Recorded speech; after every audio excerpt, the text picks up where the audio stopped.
This is episode number 45 of the Homeowner Show.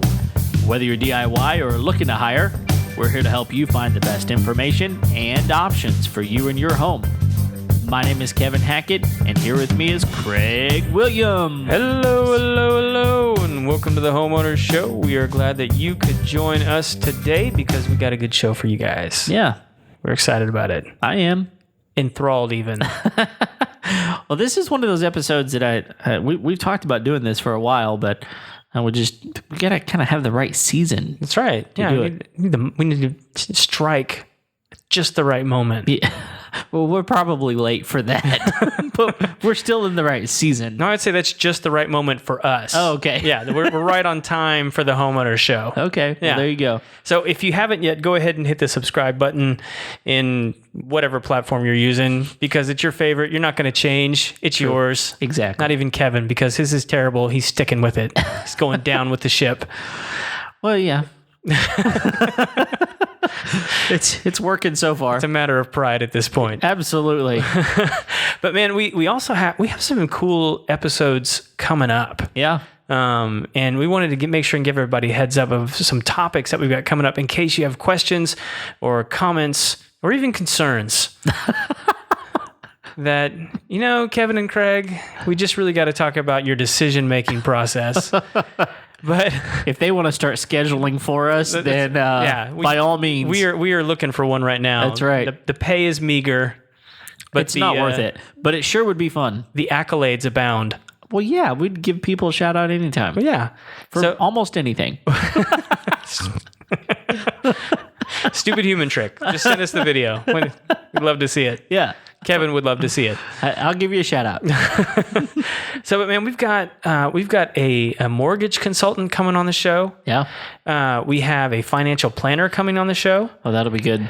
We have some guys from a marketing group, which may sound odd, but we're actually really excited about talking to these guys because we want to talk about how do you find, good people to work on your house with all of the influx of, Facebook and Instagram ads and Twitter ads and like all these marketing platforms that we now have that we're, honestly, we're using them to find people to take care of our home. But how do we find the right people to even how do we sort through all of that mess and find the right person? I mean, we're used to that. I mean, so many of us now use Amazon. And even if you're not using Amazon to purchase something, a lot of times you go look for something just to read the reviews. Right. And so that's kind of what we're talking about with that. Yeah, and I don't know if you know this, Amazon actually has a service end of their platform now where you can, really? Yeah, you can hire a sheetrock guy, you can hire a window guy, you can hire a pest control guy, you can hire our company's been reached out by them several times to join the family. But interesting. Yeah. Well, I know you can do housekeepers with them too. Yeah. Okay.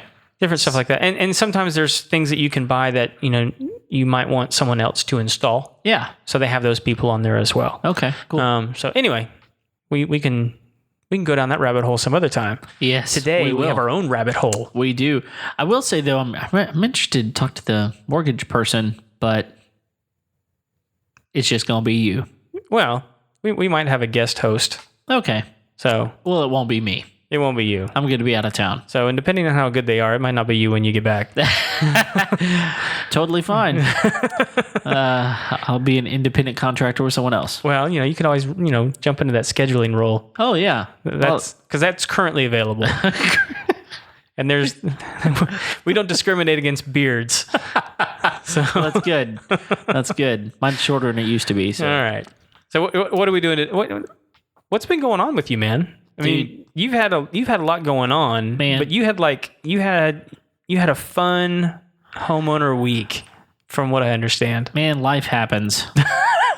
I'll just tell you this. And that's because we restrict the language here on the Homeowner Show. That's right. Yes. We don't want that explicit That's right. thing. We don't need those additional tags. No, we don't. Sometimes you just have those weeks where you feel like things just don't go right. Yeah. This was one of those weeks for me. I needed a lot of things to go right just because of timing. There's just a lot going on. Summer's a really busy time for me, but so I'm out getting ready for something I've got going on, and my wife calls me and she says, "So we got a problem." Mm-hmm. Okay. What kind of problem? She said, "Well, our water heater is leaking." I said, "You've got to be kidding me." My initial thought that went through my head was, stupid home warranty again. I mean, we just talked about that not too long ago. Yes. about my feelings about our home warranty company.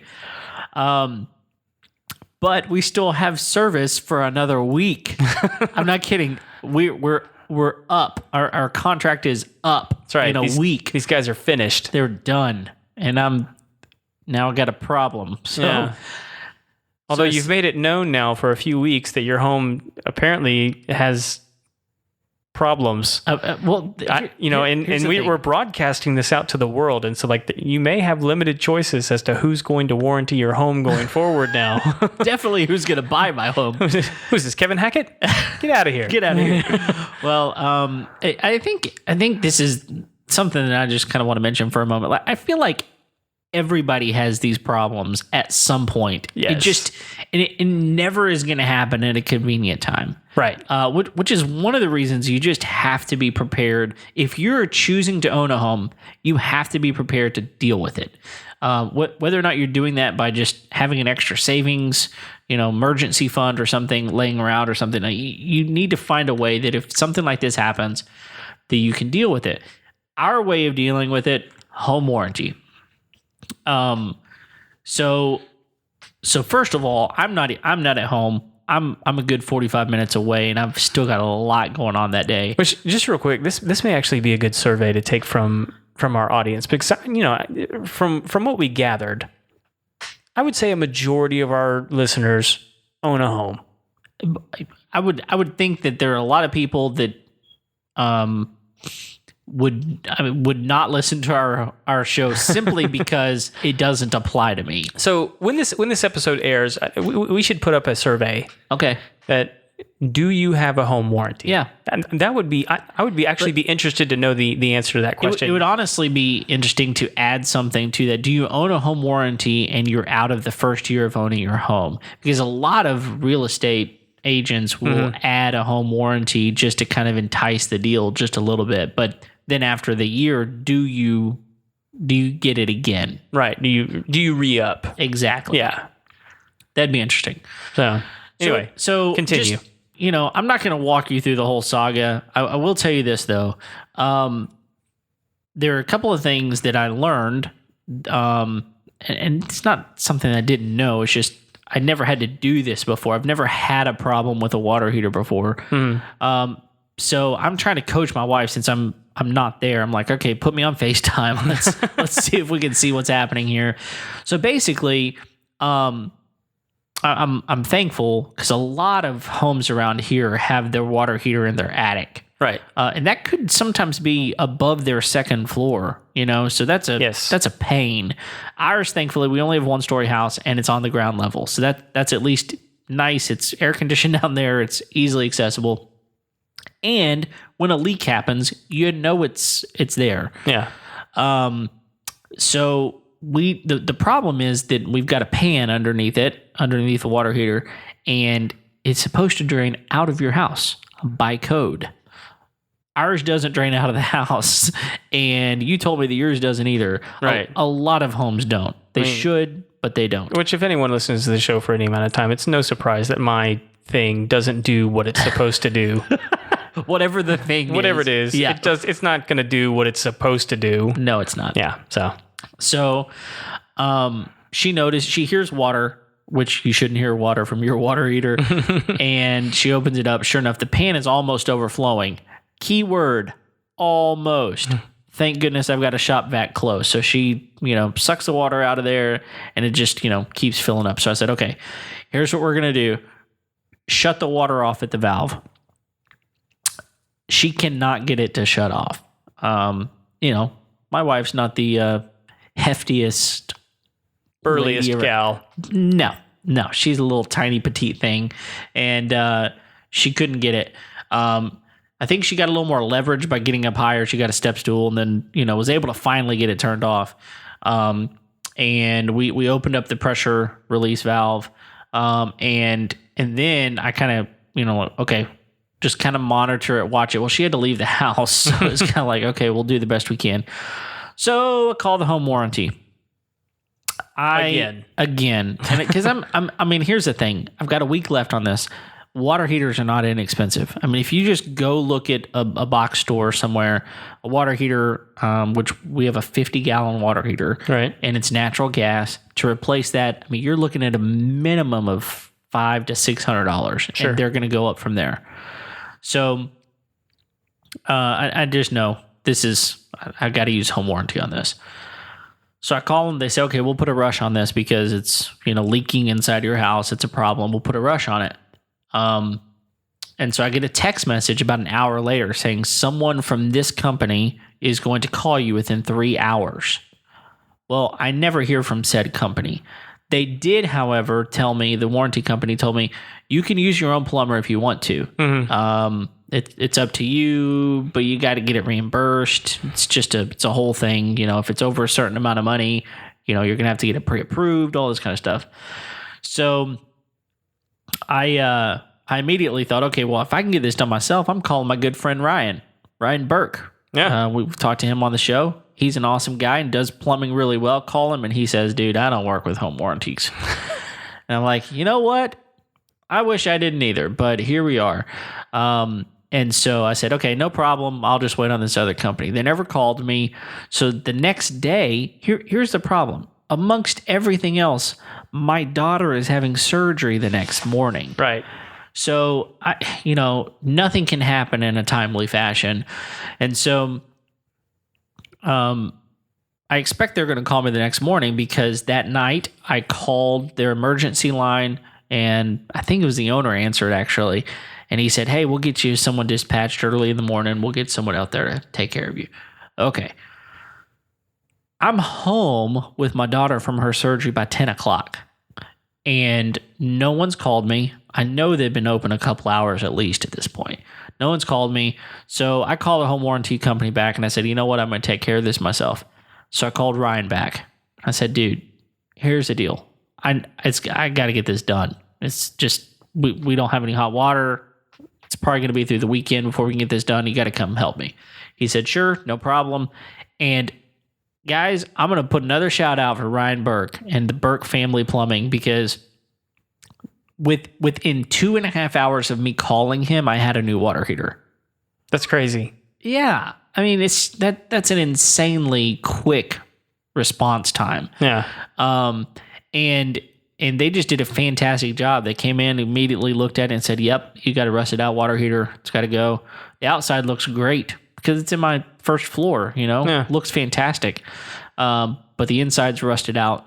So one thing that I did figure out that I didn't know is I figured out how to drain it the night before because it was just filling up. It was still filling up the pan. I was having to, use a shop vac every couple hours to get it out. And all you got to do is easy. Just hook up a water hose to it and open the valve, which you have to do with a screwdriver, and drain it out your house, which took about an hour for 50 gallons to go through a water hose. Took a while. So that was already done. But 2.5 hours later, they come in, bada bing, bada bang, done. And it's bada bing, bada boom. Bada boom, not bada bang. No. Bada bing, bada boom. It's right out. Okay, well, I'm still. I will not stand for such shenanigery. I'm reeling over here still, so I'm just trying to say words. So anyway, the problem is now I got to fight for my money. Which honestly, Ryan and his company gave me a great deal, and so I'll be surprised if the warranty company would find a way to not pay for it. But at this point, you're not going to hold your breath. Not holding my breath, but they're going to have to pay something on it. So better than nothing. Probably paid for my home warranty in plus in this one call. So okay, I still don't like this company. I'm going with a different company, but they're going to wind up paying something. I just don't know what it is yet. But man, it's just a pain not having something that you're used to. I mean, it's one thing to just never have something and to live without it. But once you have it and you're used to it, man, it's a convenience that you take for granted. So what we wound up doing is we wound up boiling water and filling up a bathtub with cold water plus boiling water to make warm water in order to give our kids a bath that night. So it worked, which is kind of what they used to do before hot water heaters were a thing. And so anyway, it's nice to have the luxuries, but man, it sure is frustrating whenever you got to deal with it. It's always frustrating when something breaks, man. And man, that's the thing, is like things are going to break. At the most inconvenient time. Absolutely. Every single time. Why? Because your house is a jerk. Yeah. It's like it doesn't respect me at all. No. I mean, I try to take care of it. Why should it? It's bigger than you. Yeah, it's a lot bigger. It's a giant bully. That's true. That's true. So anyway. But we love him anyway. We do. And honestly, I'm still an advocate of owning a home. I tell you. Even after all this. Yeah, I mean, there's a lot of people that say, that's the reason I don't own a home. I don't want to deal with that stuff, or I don't want to have to pay for it if it comes up. And, at the end of the day, it's still worth it, in my opinion. Because it's yours. It's mine. I can do whatever I want to with it. And, if I choose not to have a water heater, I can not have a water heater. That's right. Just bathe in the cold like real men. Well, in the summertime here in Houston, the water's not all that cold. Even the cold water is kind of lukewarm. All day to warm up. That's right. So anyway, how are things with you, man? Crazy busy, doing really good. Yeah. Having fun making the show. Cool. So, but we're actually, today we're talking about another fun device that you actually have in your home. Yeah, so I like having smart devices. Yeah. I think there's a lot of value to them. Our good friend Micah would say, it's just another wiretap. Yeah. But and it may be, but this is something we talked about back on the Master Gardener episode, which I think was episode 26. So it's been a while. Yeah, so it really has been. So one of the things that we talked about with the Master Gardener is we talked about watering and how you water your lawn. Mm-hmm. And most people overwater their lawn. Right. Or completely underwater their lawn. In fact, I think I remember the reason that I really liked that episode is you got scolded. I got scolded more than once, I think. She was on me. And rightfully so. Mainly because I'm an idiot. It wasn't undeserved. It was just fun. It was, yeah. Well, maybe not for you. No, I like it. I'm used to it. And I kind of, if people are comfortable scolding me, I'm good with it. All right. So, but one of the things that he said in that episode is he said, a lot of people will water like 3 times a week, or maybe 4 times a week, or maybe even every day. Right. And they'll water for 10 minutes per zone. Or they'll just stick on the opposite end of that, they'll just stick a water sprinkler out there and turn it on, and 4 hours later go, I forgot to turn it off. And one of the things that he said was your yard really does best if you do a good soak, once or twice, probably once a week, maybe even less than that, depending on how much rain you're getting and all that kind of stuff. But you water for longer, get the soil wet deeper so the roots can grow deeper. Right. Because otherwise, if you're just wetting the top of the soil, it's only going to grow as deep as the roots can get through, So, so one of the things that you and I talked about doing an episode on sometime was a smart water sprinkler. Right. Well, it just so happens that I have one. And I did some research on them before I bought them, before I bought it. And I went with the Rachio. Right. Rachio. And these are the same ones that they use at the Montgomery County Extension Center when we interviewed those guys. Exact same ones. So there's a lot of features that these things have, but here's the deal. If you have a water sprinkling system, you have some sort of controller that controls that thing.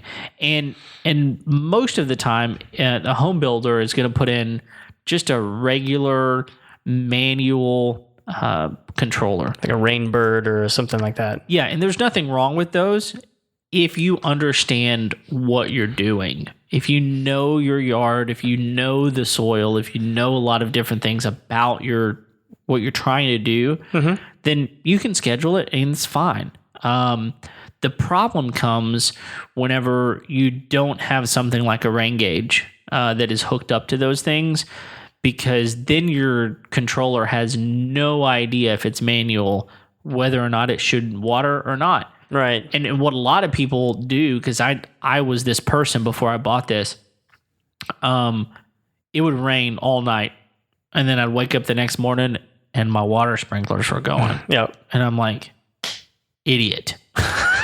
Here I am, forgot to go out and skip it. Right. And it happens all the time. You see water sprinklers going in people's yards, and the night before it rained, 1.5 inches. Yeah. It's like, I've watched them go off during hurricanes. See, that's just silly because there's a better option. Right. And the better option is to get a device like this that is smart and it knows if it's going to rain or if it has rained, don't water. And it knows how much to water without me really doing anything. So, one of the things I thought we'd do is just kind of go through and talk about some of the features that these things have.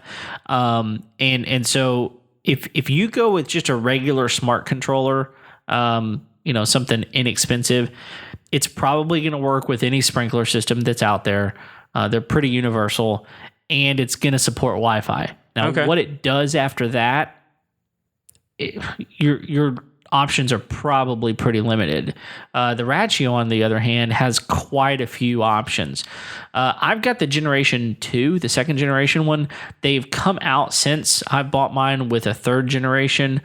The difference in price is somewhat significant. I think you can get the Generation 2 still for like $150. That's not bad. It's really not. Whenever I'm about to explain. Well, let me just full disclosure out here. I've never had a sprinkler system or an irrigation system. Sure. My version is the hose. Yeah. With the oscillating head. Yeah. Those are good. Those are good. They work. I like putting a sprinkler system on this place. Oh, it'd be insane. I might as well just build another house. Yeah. I will tell you this before we get into like some more of this. The last house I had, which was the only other house that I've ever owned, it didn't have a water sprinkler system either. Okay. And so I kind of rigged one.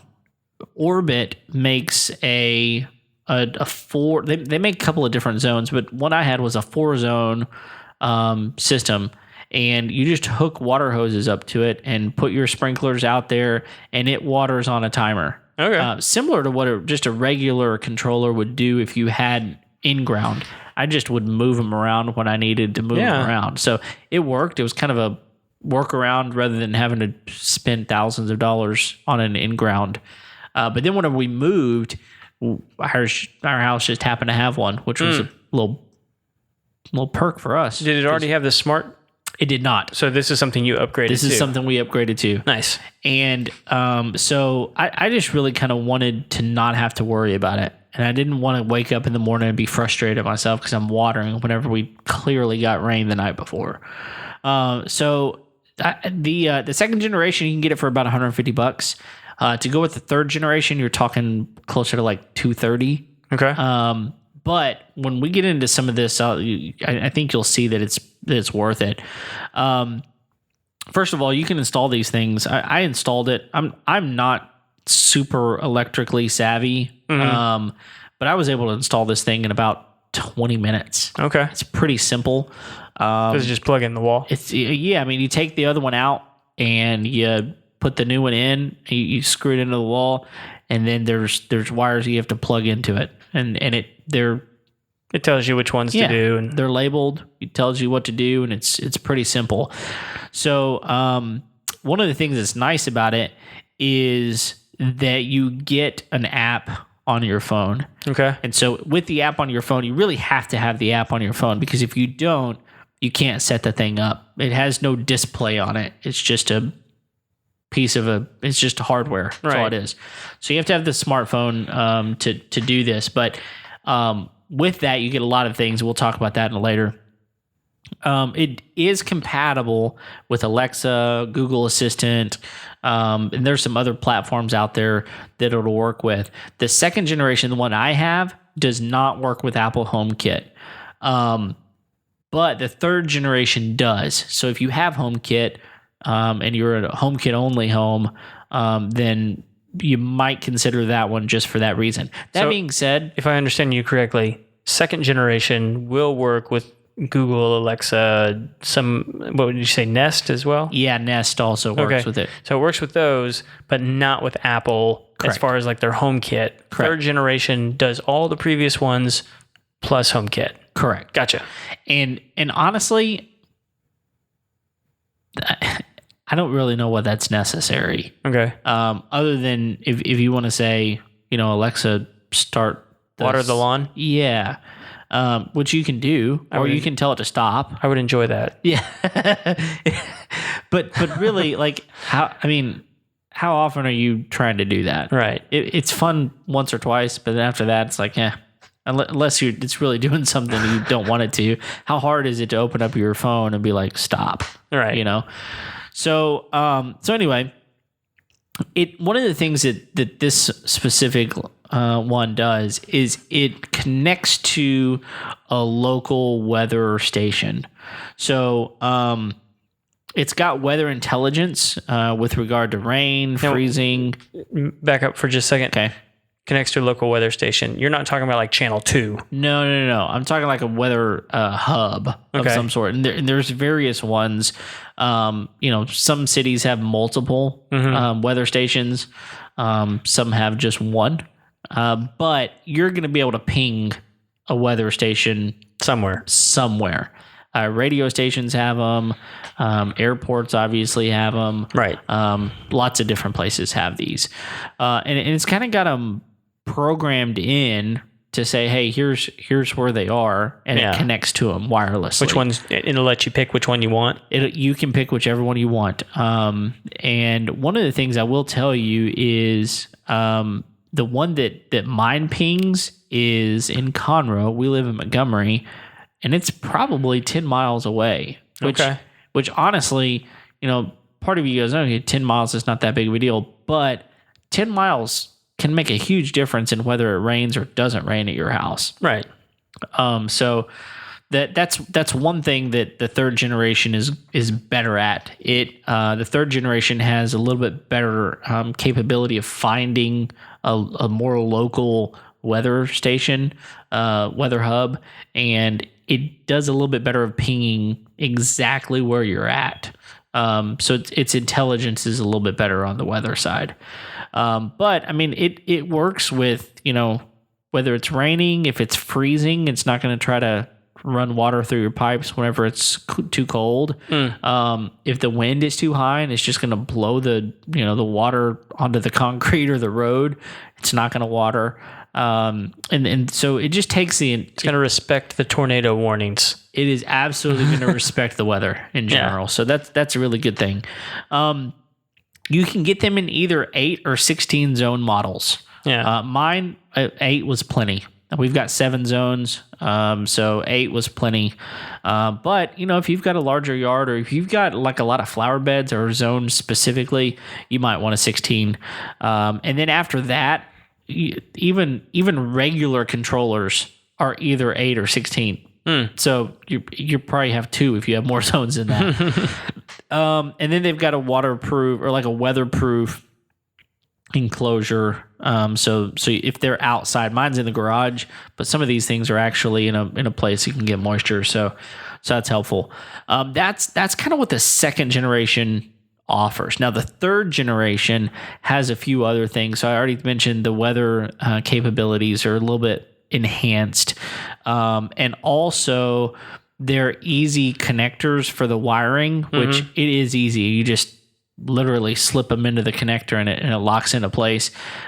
They support different gauges, so they support heavier gauge and smaller gauge wiring. So if your wiring's weird, you might want to go with the Generation 3 just because it's got more options on it. Yeah, it's a little more flexible. It's more flexible. Yeah. On the unit, there's also a run, pause, and skip button, which the second generation is just a piece of hardware. The third generation has a button that'll let you do that. Still no screen on there, but it at least has that if you're outside or something and you see it and you want to do something. If you still have a little tactile left in your system, then you can go out and hit the button. Right.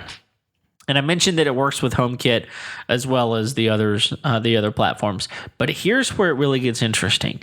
It is compatible with Rachio's wireless flow meter.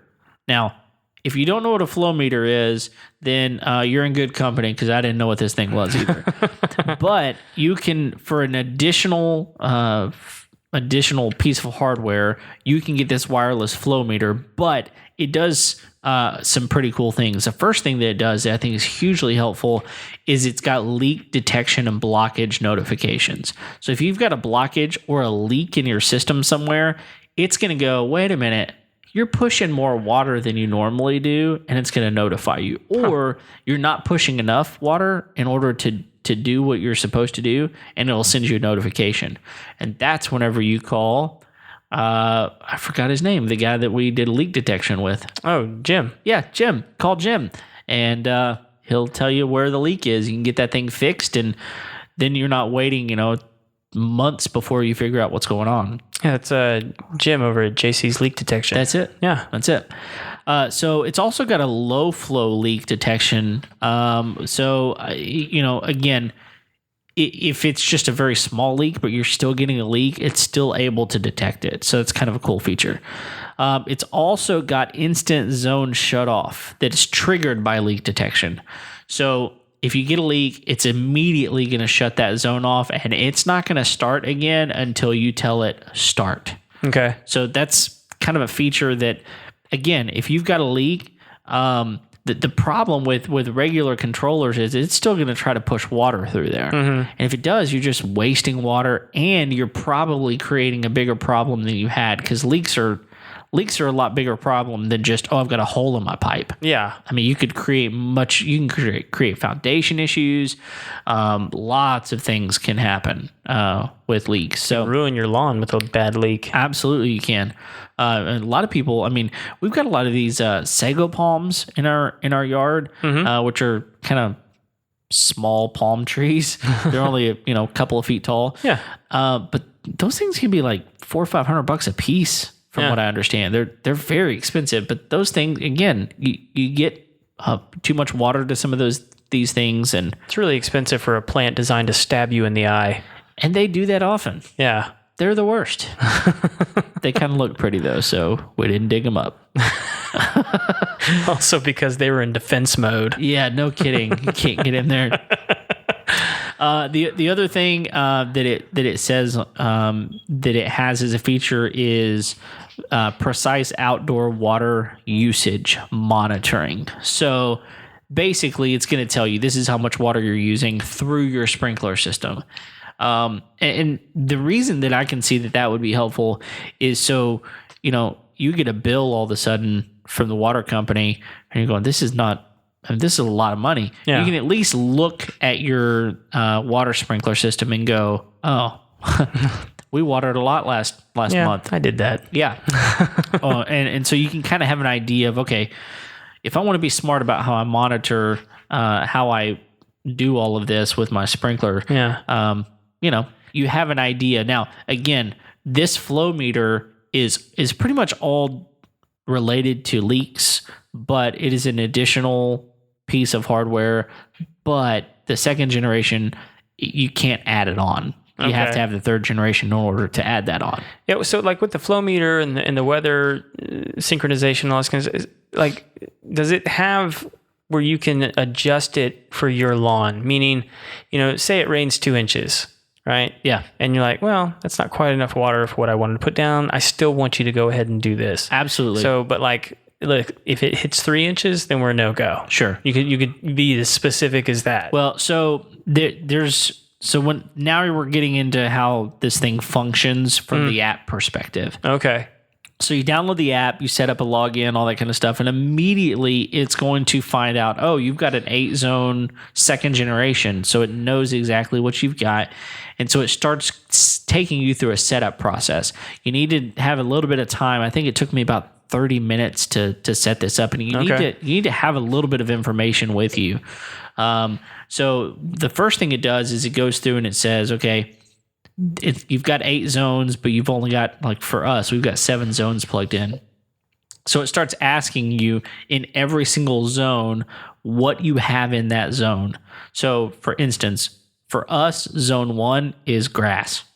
Zone 2, grass. Zone 3, grass. Zone 4, now we get into flower beds. And so 4, 5, and 6 are flower bed specific. And then we actually have a 7th zone that is in our courtyard. I've mentioned our courtyard before, and we never use it. So it's just completely shut off. But in this setup process, it's pretty cool. It asks you a lot of questions about what you have planted there. So for instance, it's going to ask you, do you have grass here? Yes, I've got grass here. What kind of grass? Because different types of grass take different amounts of water. Yes. And same thing with flower bed.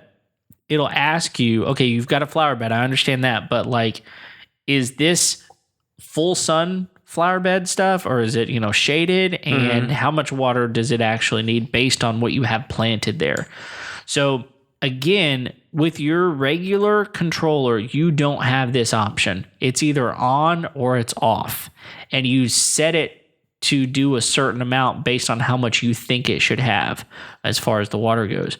So you're asking the question about if it doesn't water enough, or if it waters, if there's more rain than what you need, how does that work? So one of the features that it has, and you kind of have to understand a little bit about rain and how much it rained the night that you're talking about. So let's say it rained 2 inches and you really wanted to water. Most likely it's going to go, oh, it rained 2 inches. Your soil may not need it. Right. But if you just want it, you can at any point tell Alexa, if you've got it connected, to water. Right. And you can tell it which zones. You can tell it how long you want it to water. And you can also do that from the app. So in the app, you can go in and say, just run a cycle. And if it runs a cycle, you set however many minutes. So let's say you want it to run for 30 minutes for each cycle. Just set it and it'll go. Yeah. It's pretty easy to do that. You can also select which zones you want to do and change different times for each one of those. And that's just on a manual basis if you want to do that. So you have the option. I don't think there's an option in there that says, I need it to water this amount no matter what. And so if it didn't get that amount, then it will water more. So I think that's your question. Yeah. And so, but you can hook up a rain gauge to these things. Okay. They've got a wire for that. If you've got a wire for your rain gauge, then you can just plug it in. It's got a... So it doesn't have to be a Rachio rain gauge. It's just got to be a one that's got a electronic meter reader, however that works. Exactly. And so it'll know more accurately than the weather station. Yeah. But for me, I don't have one of those, and I've not gone to the trouble to install one. And so it just reads the weather station. Come on, Kevin. The people need to know. Well, get you a rain gauge. Well, they're going to have to wait for another day. So it is nice to know that even if you don't have a rain gauge, then your system is smart enough to kind of know, oh, we got rain in the forecast, and it'll adjust accordingly. But one of the things that's really, really nice about this thing is you have options as to how you are going to allow it to water. So it'll work just like your old manual one did, and you can input every zone, the amount of minutes, and then the days that you want it to go. So if you wanted to go Monday, Wednesday, Friday for 20 minutes apiece every day of the year, you can do that. Yeah. But if you do that, don't get this thing. Yes, you can do that with it, but you can do that with a manual one that costs a whole lot less money than this thing does. Right. what you're really getting this for is the option to change the amount that these things water. And honestly, here's the thing. For me, I don't have any idea how much I should water my lawn. Mm-hmm. Most people don't. I'm not a master gardener. If you're a master gardener and you're listening to this, you're going, oh, Kevin's just an idiot. Yeah, go refer to the episode and you'll find out I am. And so that's why I have this thing, because I have no idea how long to water this stuff. But there are options inside of the app. If you go to your calendar settings and you basically tell it how much you want it to water. So the first option it has, so there's three options. The first one is just a fixed time and number of days. It's what we just talked about. This long for this number of days. And that is pretty predictable. Mm-hmm. I mean, you know exactly that's going to do this amount. The next option they have is a little bit more of a savings to you, and it's going to be a little bit less predictable. And here's the description in the app. It says watering frequency and duration automatically update every month to adjust for seasonal changes. So what you're giving up at this point is control. Yeah. You're giving up the control of saying, I want it to water this amount for this number of days. At this point, every month it's going to go in and it's going to say, okay, we should probably water twice a week here, 3 times a week here. And it just sets a schedule every month based on the month and based on the weather and different things like that. So you're getting a monthly flex schedule versus the next one, which is the most savings that you're going to get. We'll talk about the savings in just a minute. Versus predictability, and this is the one that I have mine set on. I'll tell you, I started off with the Flex Monthly because I wasn't ready to give up the control yet.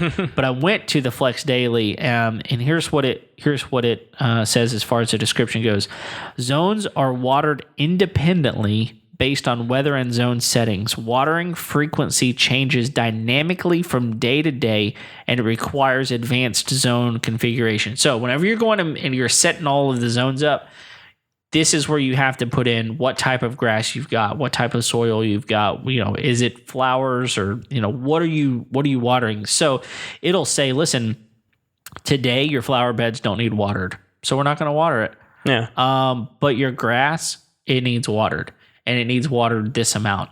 And I'll tell you, I've noticed it'll send me a push notification if you want it to tell me whenever it's watered, and it'll say, you know, these zones ran, and sometimes it's like, it's weird. It'll run for an hour, and then it'll stop for 30 minutes, and it'll run for another hour. And again, it's getting that deep soak. Saturation. And so it is interesting. I would never have thought to do something like that to where it's like, you know, give it time to kind of rest, you know, before you water it again. But it knows to do that. It's smart. It's why they call it a smart sprinkler controller. So it does a better job of knowing what your grass needs. And, you know, there are days on end whenever it doesn't water. And then there are days whenever it waters back to back to back. Because it's on this Flex Daily and it knows what it's done and what it should do.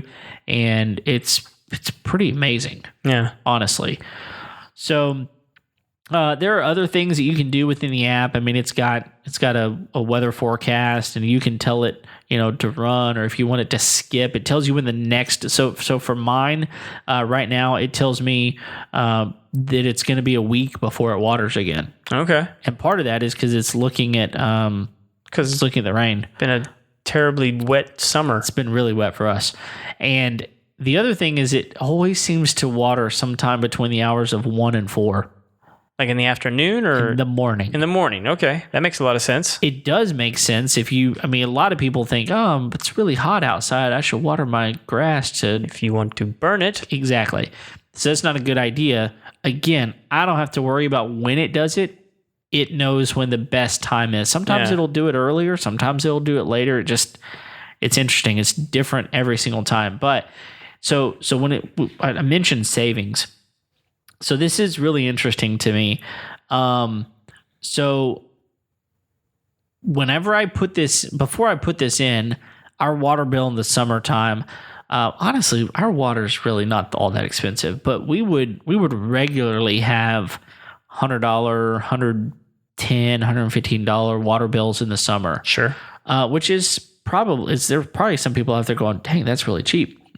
But I'll tell you right now, our average water bill is about $65 a month. Okay. And we're watering as much as we need to. My grass it grows like crazy. You were telling me just today how healthy. It grows unbelievably fast.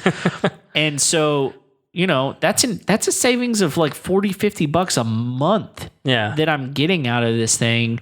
So you paid for it in 3 months. Absolutely. Yeah. Worth it. Absolutely worth it. Go get one. If you have a sprinkler system, I'm telling you, you will save money by investing $150 to $230 in this thing. And I don't even have all of the features. I mean, I don't have a rain gauge hooked up to it. I don't have the 3rd generation that does the leak detection. I don't have any of those things.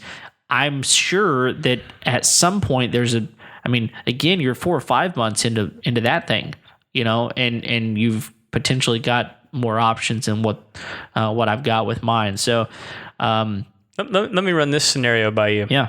So say, you're not on the app enabled smart plan. You've designed this whole thing yourself. You know what days and how long. And sure. So, you decide to pack up the family for a fun family week in Branson. Yeah. You're out of town. Yeah.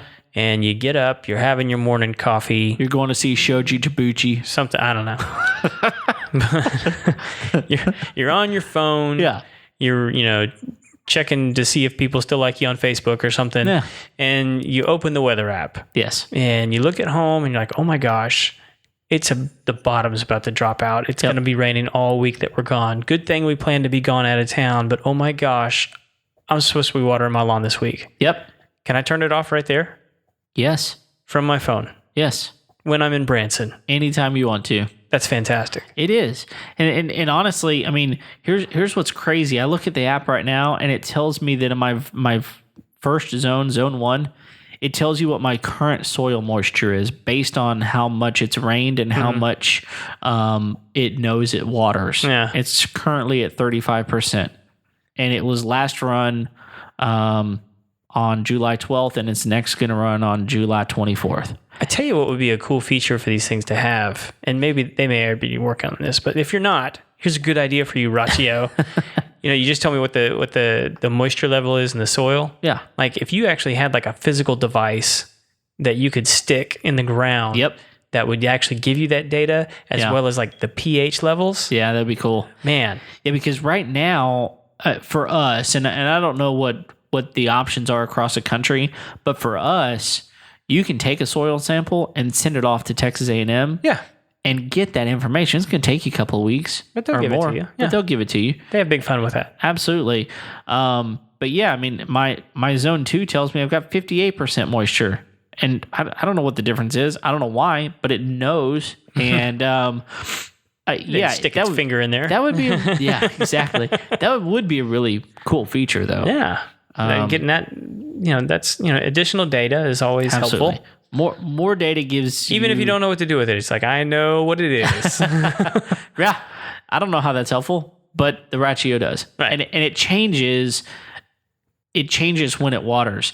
And so I'll tell you, man, I'm a huge fan of this thing, and anybody that I can tell, go buy one of these things, do it. Go buy one. Can you buy these on Amazon? Sure. Okay. But you could also get them from like Lowe's, Home Depot, McCoy's. Yeah. And what are some of the other ones? I don't know. There's hardware stores out there. Go find one. Ace. Yeah. Ace. There you go. Yeah. That's another one. Yeah. You can buy them in stores. I bought mine online. In fact, I found mine on a daily special website. They sell one thing that day, and when they sell out, they sell out.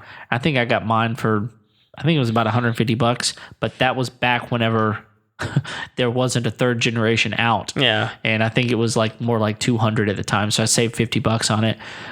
So you never know. I mean, eBay, there are other places I'm sure you can find them for less expensive. But anyway, I'm a huge fan.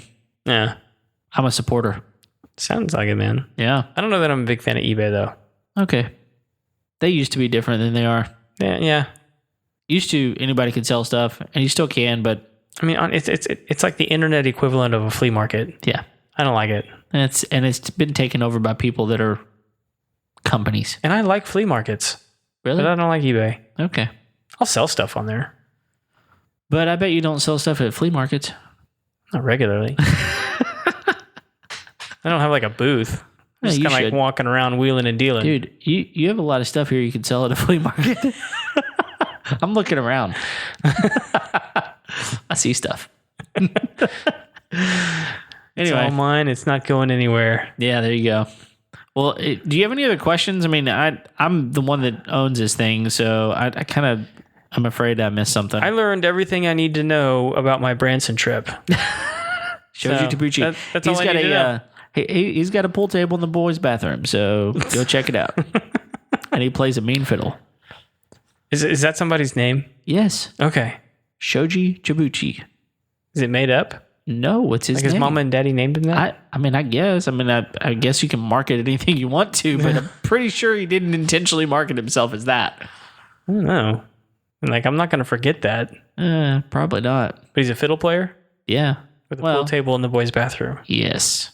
Sounds shady. It is not. You might spend some time in there, though. Not in the boys' bathroom. You never know. Man, there's stuff on those cues I don't need my hands on. That ain't right. It's not. I do like Branson, though. It's a cool town. Yeah, it's fun. I've been there once. You should go more. Oh, it's just a long ways away. Yeah. I used to live only 3 hours away. Yeah. People go there all the time from there. Man, we have really devolved in this conversation. Yeah, nobody's listening anymore. Yeah, well, not about sprinklers, they're not. Nope. So, good, because we're done talking about them. That's all I got. Thanks for listening. Go like us and leave us a review. Yeah. Or if it has anything to do with the ending of the show, we apologize. That's right. Hey, actually, you know what? I'm not sorry at all. You know what? The end of the show is the end of the show. You're still listening. It's your fault. Yeah, it's what we're doing here. The good stuff was before. That's right. But if you want to complain about it, info@homeownershow.com. Or Kevin@homeownershow.com. Yeah, that works too. Either way, it'll get to me. Yeah. Send us a message. Go on our website. Tell your friends about us. And we're glad you're here. We're here every Tuesday. Every Tuesday. Every single Tuesday. Without fail. Think about that. So far, we've not failed yet. Well. Yeah, no, we haven't. No, we haven't. Yeah. We're coming up on a year, man. It's creeping up. It's creeping up. All right. And on that note, we'll see you next time. See ya.